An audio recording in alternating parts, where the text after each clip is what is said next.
По мнению Межправительственной комиссии по климатическим изменениям, уже через 1,5 года мы заметно приблизимся к катастрофе. В ближайшие 18 месяцев станут критическими для усилий по недопущению начала глобального климатического кризиса.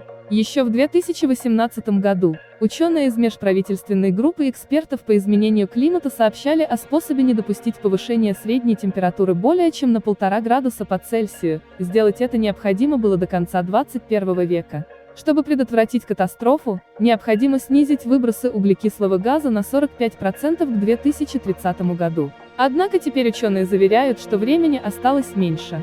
Текущие планы сокращений выбросов приведут к тому, что к 2100 году средняя температура на планете вырастет на 3 градуса по Цельсию. Последствия повышения температуры на Земле уже становятся достаточно заметным. Европу посетила уже вторая за лето волна аномальной жары. А температура воздуха в Вашингтоне поднялась до плюс 38 градусов, в Нью-Йорке – до плюс 36, что не характерно для данных регионов.